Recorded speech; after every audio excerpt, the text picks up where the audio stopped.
Outer Orange. If you're watching this, we are 24 hours away from Worlds as of me posting this video for you. So 24 hours away from Worlds, what does that mean? That means it's time to do predictions. What do I think will top Worlds? The top 5 decks that I think will top Worlds, both for all 3 formats, V, D, and Premium. So all 3 formats, we're going to discuss them here. I'm going to start with D, go to V, and then go to Premium. So going into D format, I think that the top 5 decks for D starts this way. Overlord, number 1. Youth, number 2. 3 is Ava. 4 is Lutetia. And the 5th potential deck, and this slot is very awkward because I actually think a lot of decks are built this slot, but actually the 5th one I personally think is Greedon. And if it's not Greedon, then it may be something like either Gravidia or Jejuled. That slot I had a really hard time by picking like the thing, but I'm gonna stick to Greedon. Why these decks? Let's start from the top. So Overlord I think is an insanely strong deck. It does the same thing as a lot of other restanding Vanguard decks do, except the difference is that it's more like Lutetia, where it does it over and over again and is Vanguard pressure, whereas Youthberg is more rewriting, so you're not putting the same amount of power on the Vanguard as much. So I actually think Overlord is probably the best deck, and I actually think it might even win the entire event. But you know, we'll have to see. I think decks that are a little bit faster, like Flagberg and Lutetia, kind of go well into it. So we'll have to see exactly how that goes. Next one is Youthberg. Yeah, everybody knows Youthberg is really good. It's just a very consistent overall, just strong mechanical deck. It's kind of everything going for it. It's really hard to brick with it. You kind of just keep going. You just still need certain things to kind of make the deck function well, but it's overall just a really strong deck. It does a lot of stuff for very little, and it just kind of keeps going. Next is Ava. Now Ava is on this list. I have a little personal opinion. I struggle to understand why Ava is as strong as she is. I do think there's a couple other decks that are a little bit better in terms of power, but you know, the results are results. I'm gonna respect the results. I also still see to this day Ava performing really well, but you know, in Japan they do have like other stuff now with Ava. It's not the way it currently is anymore, so it did change a little bit. And even in Dear Days, Ava on the ranking scale does really well Overlord. So Ava's pretty good for, you know, it's a 4 attack deck, has a lot of crit pressure, can kind of go for late game. It has a little bit of nice intercepting stuff. It has pretty much 2 extra cards in hand. The 2 extra cards are the cards on the board. You do need to find your research orders pretty quickly. You don't want to brick on, so you can brick a little bit more of that deck if you can just sit there with no research orders, not do anything turn to turn. Sometimes you don't even have an extra rear guard. Sometimes you can't find combat rusher in time. There's a couple of stuff that kind of slows the deck down, but it can go into late game pretty well, and it has no issue kind of going into even deck out. So I think that deck will overall just do a really good job. And next we have Lutetia, another very strong deck. Now this deck is all about the early game. You want to set up as quick as possible and instantly go into the double restanding Vanguard, and pretty much it's faster Overlord, but with a worser hand in the beginning that starts to farm up later with some filtering along with that. So another very strong deck. Lots of restanding Vanguard is just so strong. You can put all effects on your Vanguard and it gets extra power and all this and that. So just an aggressive deck, and the rear guards get really high in numbers too if you just hit your order condition and just get this really fast. Now the deck does have one bad matchup in my opinion, or one of the worst matchups. That's actually Prison pretty much blocking out the ability for you to get your orders in time is a big problem. I think Prison can outplay it pretty quickly, but you can kill it. You can kill Prison before it matters.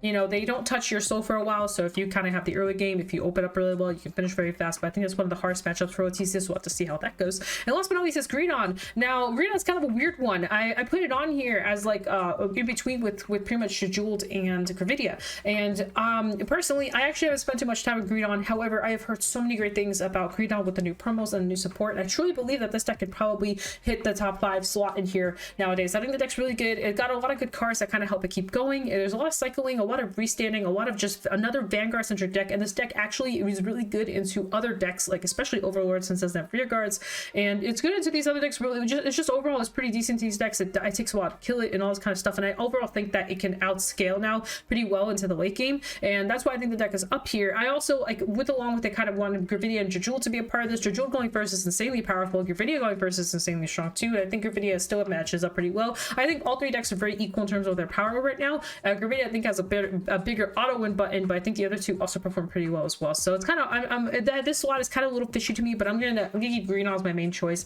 I just have like this feeling in my stomach that Greedon's just gonna somehow succeed. It might not at all, and I could be 100% wrong. I don't know. It's just my personal feelings. Bastion will also be unrestricted at this point, and Magnolia will be unrestricted at this point. So there's actually a chance that we might see those kind of stuff too. And actually, I didn't even think about Magnolia until just now. But keep in mind the ban list will be intact as well. So there's a chance so we might see some pretty spicy stuff come up. Now V is probably the format I know the best in terms of what I think will top. I tested this format in mind of maidens being hit, or in mind of the piano specifically being hit. So I've been actually testing this format for pretty much just since September. I just knew that there's no way that they're not going to let the Colossus hit happen. I just kind of was in my heart and soul, I was like, they're going to ban this in December, and I really was like I was very sure. So I've actually been testing other decks, especially with the Karen and restriction with Luard and all that stuff for a while now. I've been testing Ange, and I've been testing pretty much BRO format, what that looks like and everything like that for a hot minute now. That includes Leopold and a couple other decks. So this is my top 5 for this side. Number 1 is definitely Luard. I think Luard is probably the best and strongest deck right now.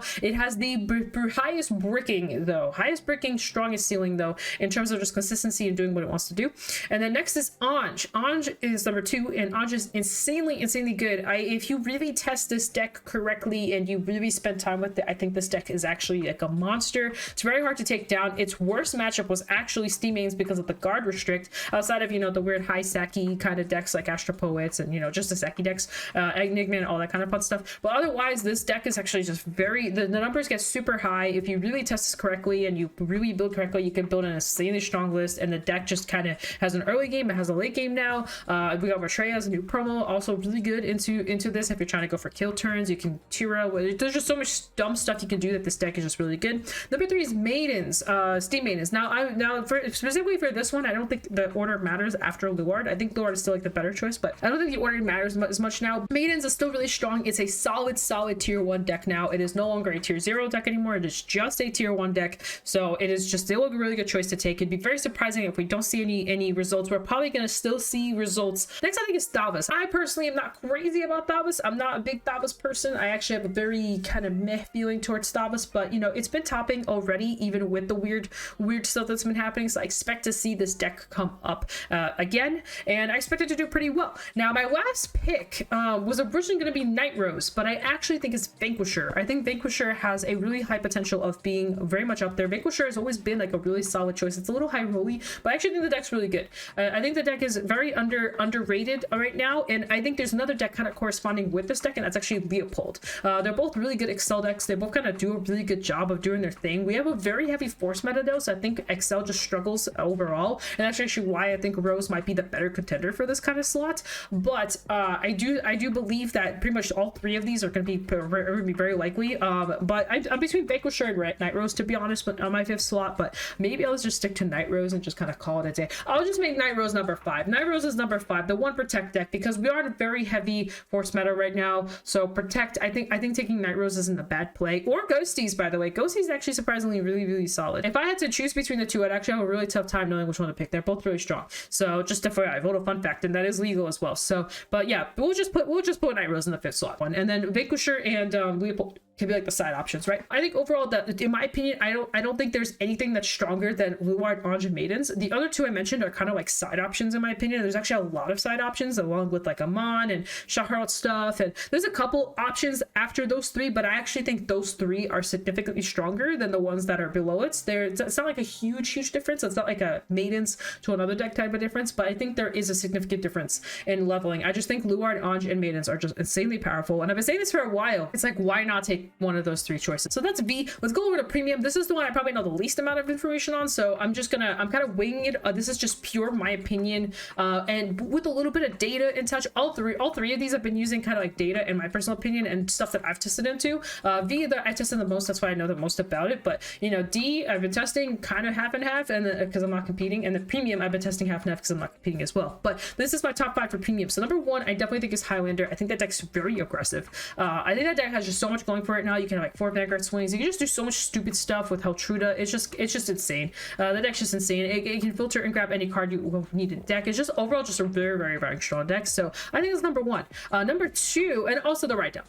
Number 2 I think is Grand Blue. Now Grand Blue I think will depend on what people bring, but I think Grand Blue is still a good contender. I think it's a very strong deck. It does a lot. It doesn't really matter what build you go for. I think all the builds are really good in their own way. There's a lot of different ways you can build. Of course, if you build into meta and you know what meta is, I think Grand Blue can really upscale very well. I think think Grand Blue, the fact that it's so flexible to build into meta makes it a contender, and for that very reason, that's why I put it here. Number 3 is actually bugs. I think Mega Colony will be coming back. I think they've got some insanely good cards recently, and one of them being the new cocktail card, and then the other one being the Battler whatever S Girl, and they also have Brilliant Blister. They have a couple other cards. They have a lot of really good cards right now, and I think it'll bring back bugs into premium format, which by the way is the reason why I'm not sure if Grand Blue will be able to perform as well, because along with the fact that I think bugs will come back, I also think number 4 will be Dolls. Now, why do I think Dolls will be coming back? Because Dolls has a really consistent ride down, one of the best ride downs in the game, and honestly it plays really well into meta. But the issue with Dolls is that it loses to bugs. So I feel if people are going to be testing this format a lot, they're going to start realizing that bugs can come back, and if they keep that in mind, Dolls and Grand Blue struggle. So it's going to be kind of a hard call, like what are the better options. But now Murakami gone, you know, people could play kind of more, I guess, more just normal decks again. Like they can play whatever decks they want, but I truly believe that that bugs might come back, and if bugs comes back, I think it's very hard to play Grand Blue and Dolls. But I still believe that those decks are very strong, very good decks, and very good options to take. Dolls hasn't been hit yet, aside from that weird hit, but you know, I think you could do really well. So we'll have to see. And number 5, I still think is Steam Maidens. I still think Steam Maidens is a very strong deck. It did lose the piano, which will definitely knock back a couple notches, but I think the deck will still perform really well. You can put other cards in. I think the loops and all the multi-attack you can still do is still really good. I think the Entra Hana engine with the gear cut is just still really strong, and you can go and you can still ride down, which is also the big thing. And this one I was actually thinking about Aquaforce as well, because Aquaforce also has some weird gimmicky stuff it can do. It's also not bad choices. So yeah, that's my top 5 for that. I don't really have much else to say. These are I think premium is definitely my most copium side of things, because I just I've been playing, but I haven't been playing to the point where I'm like competing or anything like that. Whereas in V and D, I've definitely been treating it more like I'm competing. So I've actually been testing a lot harder into those formats. So any of my predictions are wrong. Any one of them, I will be giving out gift subs on my upcoming stream. Hope I don't forget this. Maybe I should write this down somewhere. I'm gonna write this down somewhere. So I got a marker, and I'm gonna write it down right here. Just put gift subs, or you know, which gift subs. So if I get any of these wrong, if I get a single one wrong, the next stream that I do, I will be giving out gift subs for every single one I got wrong. If I get any wrong, I don't know, I could get none wrong, and then I could just be amazing, right? None of these make it to the top 8 cuts, pretty much. Then I will give out 1 gift sub per wrong answer. So do not forget to check out my Twitch, twitch.tv/OuterOrange. You know, check out all my fun stuff. Check me out on there. I do random stuff all the time. So you know, what are you waiting for? What are you waiting for? I'm currently out of town, but it doesn't matter. What are you waiting for? Go hit that follower button and check me out. Other than that, guys, I'm gonna head out now. I hope you guys enjoy Worlds. Good luck to everybody competing. 24 hours or less, it's happening. So yeah, check that out, and I'll be there. I'm casting Worlds, so go watch it. Go watch it on the Twitch stuff that Busho's gonna have it on. Go watch it. If you can't, go physically see it if you're physically seeing it, and have a great freaking time. And if you see me, then do not forget to say hello if you can. I don't know what I'm gonna be doing. I don't know what plan I'm gonna be on. I know I'm gonna be in California, but you know what? If you can, if you see me, if I'm not super busy, come say hello. I'll say hi back. And if you need anything signed, you know, the usual, you just ask me, so I'll be there. So see, you can take pictures, you know, all that fun stuff. But anyway, peace out, do svidaniya. I'll see you guys in the future video. Bye.